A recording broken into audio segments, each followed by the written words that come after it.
Good afternoon, everyone. Guten Tag and Namaste from India.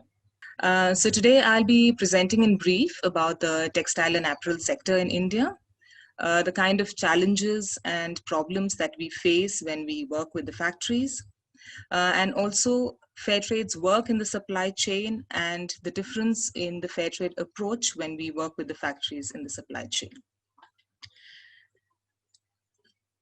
Here, I would like to give an overview of the textile and apparel sector in India. As you can see, it's big and it's the second largest employment generator in the country after agriculture, and also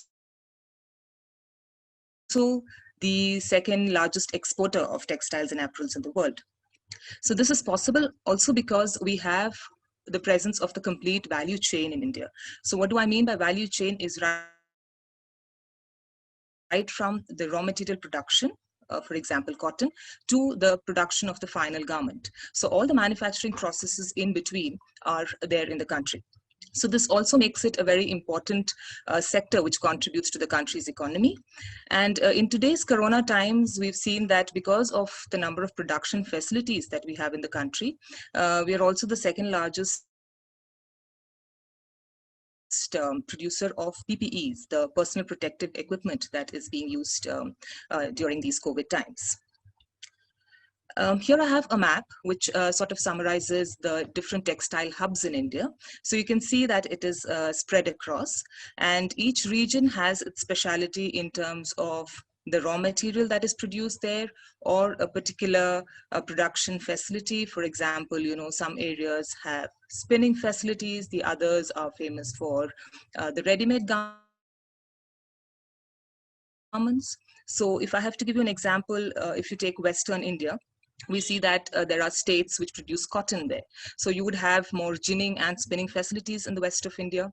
If you come to the south, you will see that there is a cluster of ready-made garment producing factories.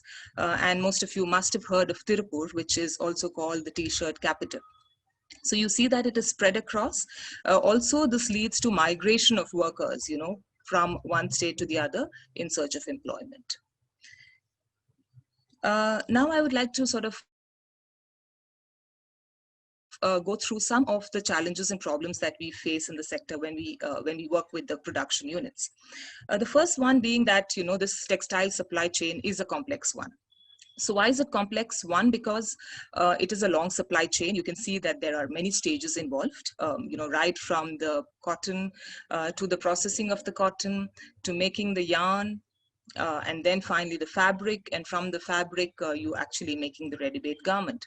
So it is a very long supply chain.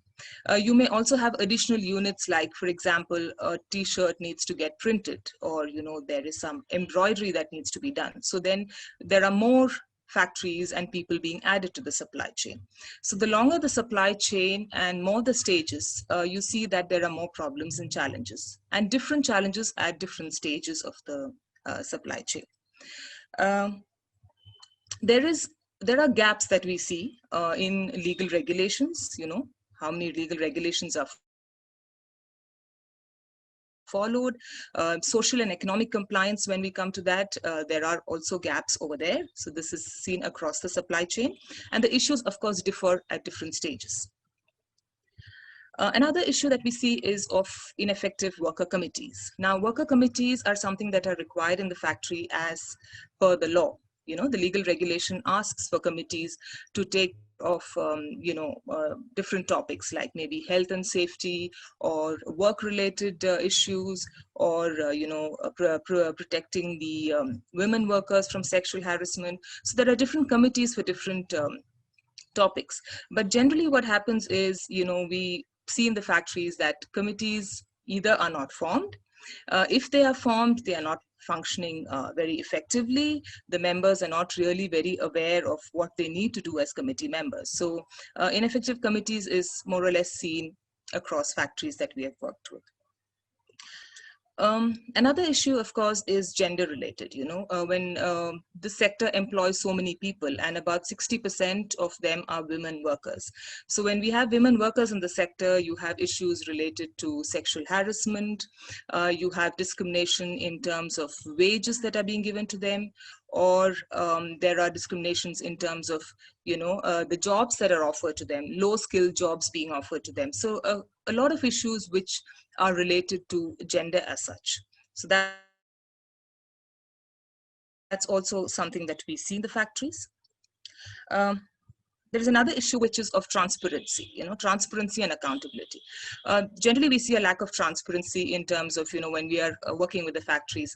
They're not very open to sharing data or open to sharing information or records. Also, there are transparency issues between the management and the workers, in terms of being open about issues or communicating freely without any fear. So that is one set of issues that we see. Another one would be migrant workers. Yeah, now migrant workers, as you saw in the map, that workers are moving almost all across the country. So we have a lot of migrant workers coming into the sector, and migrant workers, since they come from different states, and India being such a large country, each state has its own language, its own culture, its own food. So when they're coming into a new state, they're facing all of these issues. When they're working on the shop floor, they are not able to communicate well with the supervisor, who may not be able to understand their language. So there are language issues, there are food issues, generally settling down issues, I would say. Other than that, they also have, contracts, not being given regular contracts, because some of them would like to work for 6 months and then go back for 6 months to their native to do some agriculture work. So a set of issues related to migrant workers is something we see. Another one would be generally low awareness among the workers. So general awareness, because most of the workers, the literacy levels are pretty low. So since they are not very educated, they are not very aware of the labor laws, of the rights that the workers have, and if they have a grievance, how do they go and talk to the management, or generally a lack of awareness of functioning in a huge factory. This also is because of lack of training. Yeah, we see that there is a lack of training even when it comes to technical trainings, for example, upskilling and allowing workers to move higher in the ladder. Or it could be trainings on life skills in terms of how do you function in a team, how do you communicate with each other, how do you solve problems. So trainings like this are also, we see that they are lacking in the factories. So these issues are, it's more like an overview. It's not that every factory has all of these issues, but these are some things that we see across factories when we work in the supply chain. So now there is a huge global pressure now on, on social compliance and environmental compliance. We're talking about sustainable fashion. We're talking about slow fashion. So there is a huge potential for fair trade to make an impact at the market level, as well as, at the production side. So how are we doing this here? If you just look at the graphic on the right, there are 3 components there, which says the textile standard, the textile program, and certification. So this is how we are working in the supply chains. So the textile standard, of course, is like any other standard. It has a set of criteria and requirements, social, environmental requirements, which the factories need to comply to. And we have the certification, which is done by a third body, which is Flowcert. So the important component here is the textile program, the support program that we have. And I will like to talk a little more about that, because that's where I'm directly involved. So what do we do in a textile support program is that we are supporting the factories with what they need. So how do you assess what they need? Yeah, so I've put the picture of the supply chain as well. So just saying that we work with all the stages of the supply chain. So how do we support the factories is we start off with a pre-assessment. Now, a pre-assessment is very different from an audit. Yeah, an audit is more like, to say, okay, this is not right, this is not. But pre-assessment is where we are assessing the current situation of factory, and we say, okay, these are the gaps and these are the improvements that are required. And then we share the findings with the management. of the factory, we sit together with them and jointly design a program for the factory. So when we are talking of the supply chain, for example, a dyeing unit, we have done a pre-assessment there and we've come up with all these issues. Now the factory says, no, this, we have a huge problem with managing our chemicals, our hazardous chemicals, and we need support on that. So then that is where we would start our support program with that unit, So it is based on what each factory requires, and we customize the program. So it's not like a one size fits all kind of a program, but a program which is specifically customized to what is the requirement of each factory. Once we do the pre-assessments, there are a series of trainings which are provided to the factories. So all of this is to provide support to the factories to be able to feel confident to go in for certification. Yeah, so this is all happening before the certification. I will not go into the details because here we've just listed out the different kinds of training modules that we have. But what I would like to share is a little bit in detail about one of our trainings. So this is the basic training that we do for workers. And these pictures will just give you an idea of how it happens in the factory. So the picture in the center is generally the, how we start off trainings in a factory. So this is the icebreaker. Workers, if generally we have seen that, they're very shy, they're very open, they're very, what do I say, lack confidence, and they don't really easily open up and speak, when you have external people there. So we try to put them into an activity, make them feel relaxed and open up. And this is usually done through a game or something which makes them relax. The picture on the left is, the workers of a spinning mill sitting in a group and trying to understand the supply chain. Now, this, they find it very interesting because now if they're working in a spinning mill, they would know what happens in their mill, but they never realize that they are a part of a much larger supply chain. So they don't know what happens before the spinning, and what is happening in a ginning mill, for example, or what's happening once the yarn is prepared, So we try to tell them the whole supply chain and make them feel good about the work that they do and that they are part of such a large supply chain. So it's a pride in the work that we try to get into them. The picture on the right is, again, you can see that they are very eagerly discussing among themselves, and what they're discussing is what is required for a good working environment. So we never go with something that we have in our mind and we say, okay, this is what we are going to do in your factory.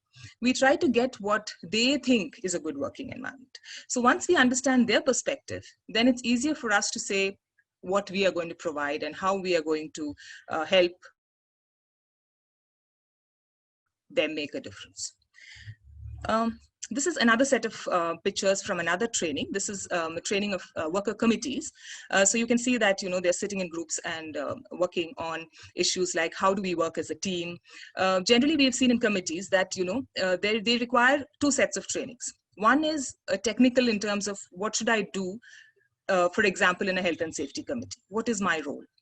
And the second is, how do I effectively be a committee member? So that would require skills like being able to communicate, being able to talk without fear, being able to work in a team. So a lot of life skill training is also required for these committee members. So that is what you see here. The picture on the left is actually a role play where people are sort of dramatizing a situation and, trying to find solutions to a problem. So a lot of participatory methodologies is what we use when we do our trainings. Another important component of our program, the Fair Trade Approach, is the compliance committees. Now, what are compliance committees? These are joint committees. They have 75% workers and 25% management. Now, what is the role of this committee is that this becomes the internal team which drives the whole process. Yeah, so we are just guiding this team.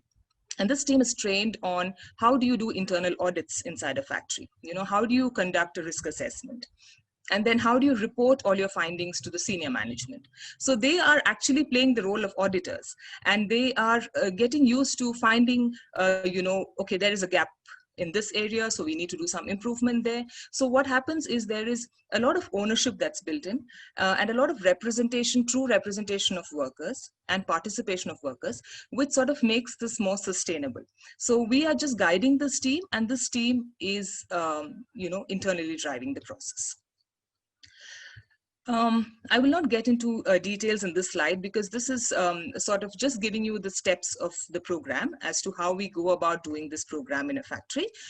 So you can see that it will take anywhere between 3 months to 1 year, but will depend on what level the factory is when we start off with. Yeah, some factories are pretty good with compliance, so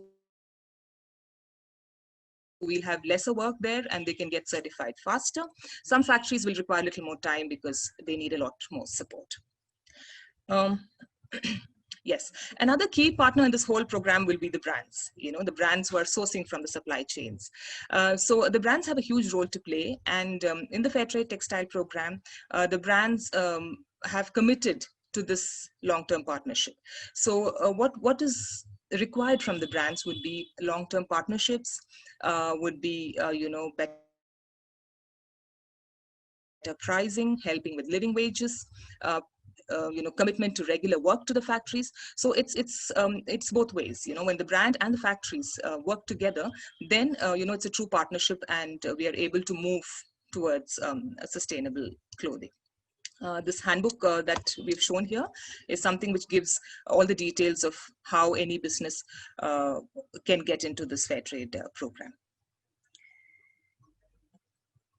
So that was about our approach. And now what has happened is, now we have the COVID situation, and with this pandemic, every sector globally has been affected, and so has the textile apparel sector. So these pictures must be very familiar to you, because I think it was all over the media, of migrant workers, moving to their native places in thousands. There was a huge panic that was created, and then everybody wanted to return to their villages. So we had a total lockdown in India for about 2 months, and then most of the migrants returned home. And also, because everything was affected, the demand side, the supply, everything was affected. So it was quite a bad situation. But the workers were sort of given their wages for 2 months when there was a lockdown, because the government also provided regulations for that, and also most brands came forward. But there were also brands with sort of cancelled orders or reduced volumes. So it's been quite a tough time for the sector. Now what's happening is, slowly work is resuming, and factories are opening up. So they started off with maybe 40-50% capacities, but then now up to almost 100% capacity. The migrant workers have actually started returning back home. So there we can see now the phenomena of reverse migration, people wanting to come back to factories, and the factories are trying to arrange transport to bring them back. The standard operating procedures are being followed thoroughly, because at this point of time, more than anything, the health and safety of the workers is of prime importance. So I think that is what all the factories are focusing on, and business is slowly coming back to normal. So what are we doing during these times is, we are trying to reach out and help again, see what is the need that the factory has, and then try to provide support. So what we've done is, one is we've provided them with awareness materials, in terms of posters. So these posters give messages to the workers in terms of what they need to follow when they're working. And you can see in the picture that, the supervisor is trying to explain what is there in the poster to the workers. So it's more like, giving a lot of importance to the safety of workers when work has resumed. The other effort that we have done during this time is, what you see on the right. This is an online kind of series of sessions that we organized for the factories with a medical professional. So Dr. Bobby Joseph is a part of our expert team, and so he was the one who came in and did these sessions for the factories. So the factories had a lot of questions. The workers had a lot of doubts. Once you come back to work, and then you're flooded with information from social media and TV and newspaper. So there was a lot of misinformation also going on. So they didn't know what was right and what was wrong. So they had a lot of clarifications and doubts, and they sent that to us, and then the doctor had the sessions with them to sort of clarify that. So the factories really found that useful for them. So this is the kind of support that we've been providing for the last, I should say, 2-3 months. So I would sort of like to conclude saying that this is basically our approach in fair trade towards sustainable clothing. And all of us know that, you know, in sustainability, there are three things which are very important, which we call the 3 Ps, which is about people, planet, and profits. So even in the fair trade approach, we are focusing on the social component, the economic component, and the environmental component. And I think we are trying to make a change which is really sustainable in this sector. So that's it from me. Thank you all for your patient listening. Okay, thank you very much, Sethu, for this exciting insight into the situation of the factories in India and also for the great work you're doing there. So I would like to ask some questions to your topics. Do you have seen in your work any improvements, visible improvements in the past 4 or 5 years since you are working for fair trade? What are the most important improvements you've seen in your time there? Okay. Let me start off with how maybe the challenges that we faced when we first approached the factories was that, you know, there are so many requirements in the standard. We have a lot of other standards in the sector. So why should we go in for a fair trade textile certification? You know, so convincing them about the whole process, our whole approach took time initially, but once that was understood, then it required a little bit of time to build a sort of rapport with them in terms of with the management and the workers. And slowly over the period that we've been working with them, we are seeing that the first thing that I've been observing is the openness, you know, the openness to have a dialogue, to talk openly about problems and say, okay, we have this issue and, you know, we want support in this area. So initially it was, you know, trying to sort of say, okay, everything is fine, and but now it is more like, okay, we think this is a good program for us, not just for the certification, but for the overall factory sorry, environment. the last sentence we didn't get. I think it's a question of the connection. Perhaps Okay. you could repeat Okay. the last sentence. Yeah, so what I was saying is that the main thing that I'm observing, because I'm going there for the training, so I see that if I take my visits maybe 6 months ago and you know, the visits now, I see that there is more openness, there is more acceptance of being able to openly share their problems. Workers are now more aware, you know. We've seen committees being more effective in terms of, you know, functioning well, being aware of their roles and responsibilities, and then, you know, working together with the management. So one key thing was, of course, you know, the fear of workers being able to, you know, voice their grievance or talk about something to the management. So I think that communication was an issue, and but we see that that has improved a lot now. So they're able to sit together in a committee, talk to each other, be more open about issues, and so that definitely leads to, you know, better you know, a working environment in the factory as such. Okay. In factories where we have done productivity trainings, you know, there would be you can see some impact or improvement in the production. So it depends on what kind of you know, trainings we have done in the factories. So based on that, we definitely do see improvements in the factory. You were talking a lot about the situation of the women in the factories. So are there some really good examples where their situation, their living situation improved? Do you have 1 or 2 examples? It's they get higher wages, or they have more, they can talk more about their situation, or where is the improvement then? Yeah, when it comes to women workers, it's a different situation in different factories. Some factories, the women are really vocal; they are aware of their rights, and it's much easier to work with them, and they would voice their grievance and demand their rights. That there's one group like that. But there are some factories where women are really very shy. They just will not go and talk to the management or any of those. So we've seen that when we involve them in the committees, in the worker committees, and when we train them, they are building confidence to be able to voice their grievances, talk to the other women workers, and ask them to share their problems, and bring that to the forum where you can sit with the management and say, okay, these are the issues that the women workers are facing, and this is what we want to do about it. For example, there is this committee called the Internal Complaints Committee, the ICC, which looks at cases of sexual harassment, and this committee is comprised of women. Mhm. These committees were there in most factories just on paper. They had no idea of what they need to do or how they need to do it, or they didn't have the confidence of actually Mhm.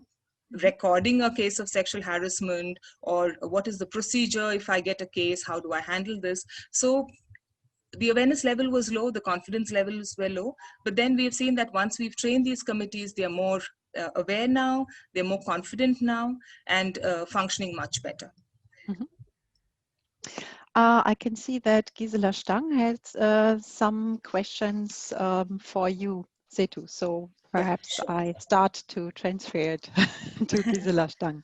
Yes, I've got a couple of questions now. The first question, Zeta, is can you make an estimation about how many percentage or how many factories are taking part in the fair trade company in India? So to give an idea how big this movement is. And should we first take this and then the other question? What do Yeah, you? sure. Okay. Yeah. So if we are talking of the textile standard and program, right now we have 30 factories which are a part of this, 2 entire supply chains, and 30 factories, if you take it in numbers, as a part of the textile program. So I'm talking only about the textile standard and program, and not about, the cotton program, which is different and has works with farmers. So I'm just talking about the textile standard program, which has now 30 suppliers on board, and 2 entire supply chains that we are trying to certify. So this is still a small percentage when you're thinking about the whole textile branch in industry in India, right? Yes. Okay. And Gisela Burkhardt asked, why you only sharing your findings with the management and not with the workers or the trade unions? No. So that's the whole point of having the compliance committee. Now, as I explained, the compliance committee will be the internal team which is sort of driving this whole process, and that has 75% worker representation.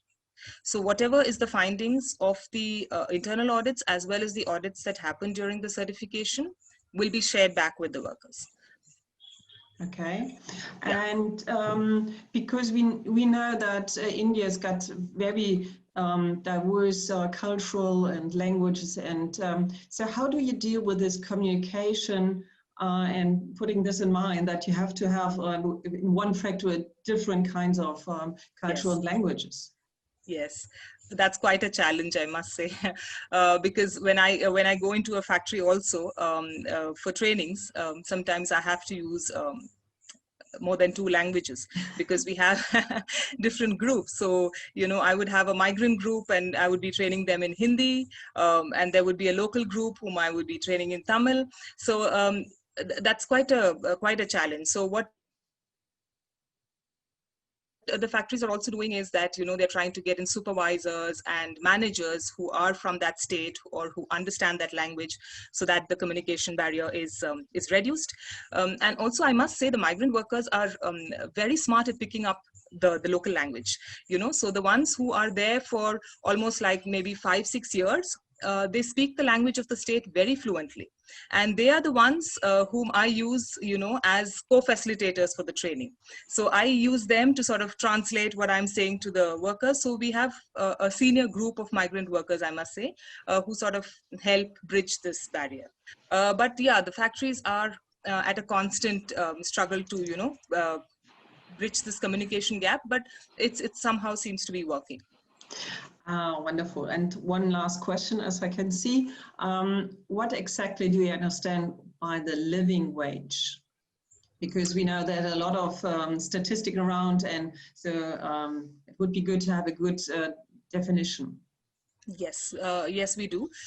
So the living wage definition that at Fairtrade we follow is, the wage that a worker gets for to maintain a decent standard of living. So what do you mean by a decent standard of living would be, calculating the living wage based on the costs and not necessarily on the expenditure. So based on the costs that are there in the market, so you are calculating a wage.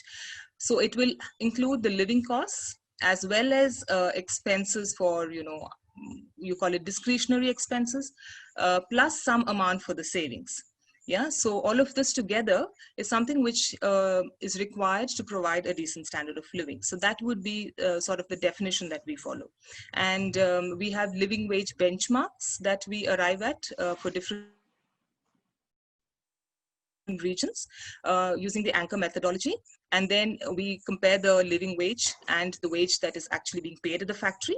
And then the factories make an effort to reach the living wage within a stipulated time frame. So in the standard, we give them a time frame of 6 years where they have to, make increments every year to reach the living wage by the 6th year.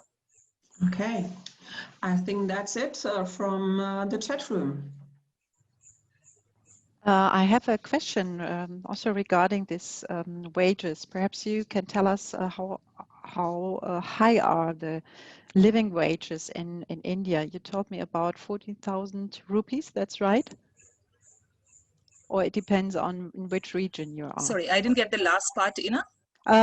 You told me when we were talking this week, you were talking about the amount of the living wages in India. You can tell us an average?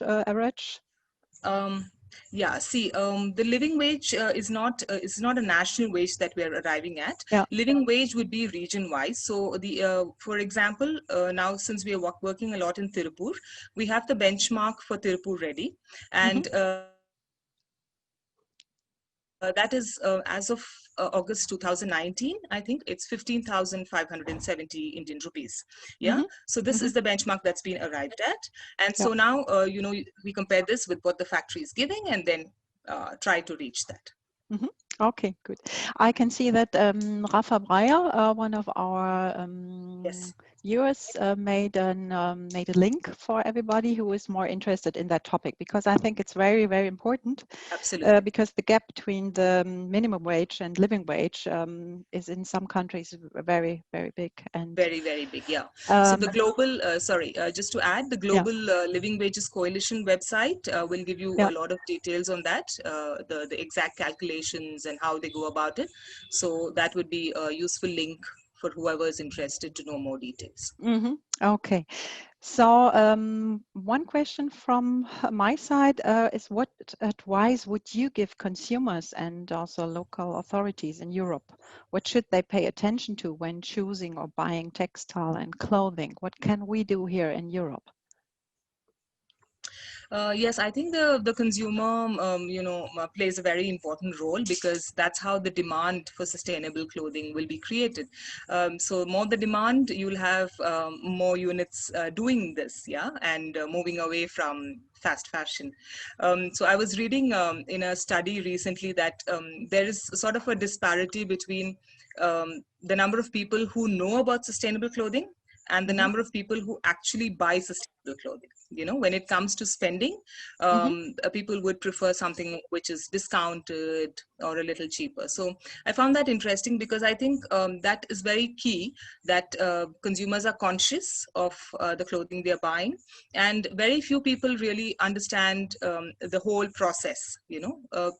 people would know about a garmenting unit, but if you're taking it down the supply chain, right from the cotton, and the number of people and the number of hands who are actually working on a particular garment, I think then if that awareness is built and the consciousness is built, then we'll have more consumers preferring sustainable clothing.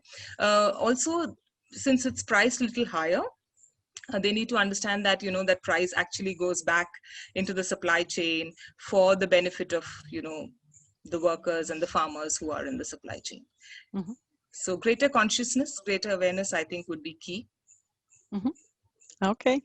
I have one question that Gisela Stang asked me and is asking you. Why is it so difficult to control the supply chain? We were discussing in Germany about the so-called Lieferkettengesetz. Frau Stang, how is it in English? I lost the word. The legislation for controlling the supply chain. Yeah, we have a discussion. I know that Gisela Burkhardt is also doing a lot of efforts to bring it on its way. This Lieferkettengesetz, to make a law, yeah. not only advice. Why is it so difficult? Perhaps you have an answer to that question. But what do we mean by controlling the supply chains? What would you mean by the word control? The control means that for example, the brands should be here when they are based in Germany, for example. They should be responsible for the product, not only for the distribution, etc., but also for the product itself, to make them responsible for the whole production process. And a lot of them are arguing, they say, okay, it's too complicated with the supply chains, and we have so many items from there, and give them back and wash them, etc. What do you think about that? Oh, I think, that's very, very critical, because, the brands who are sourcing from the factories, I don't think many of them would even be ready to publish their whole supply chain. Yeah, they are, to let us know, okay, these are the factories from where I get my yarn or my fabric or anything. So, they play a very key role, I think, because, the whole business model, I think sustainability, when we're talking of sustainability, it needs to become more like the core of the business model, the way they do business, not just as an additional activity that is done in one factory or another factory, but saying that no, ethical and responsible business is what we will do. And, we take it as a challenge, and we will see to it that the whole supply chain, we work with the whole supply chain, however challenging, and we'll try to make differences.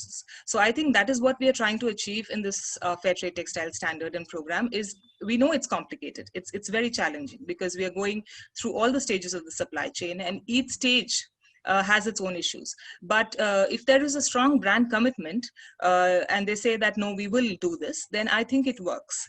And it has to be more a core business ethic. The way they do business. So that has to change, I guess. So once that changes and we have more brands coming into this, then I think we'll jointly be able to find solutions. So sometimes I feel only factories are made responsible to be compliant, but brands and buyers also play an equally important role. Okay. Thank you very much, Sethu, for your explanation. Do we have any questions in the auditorium? I don't think so.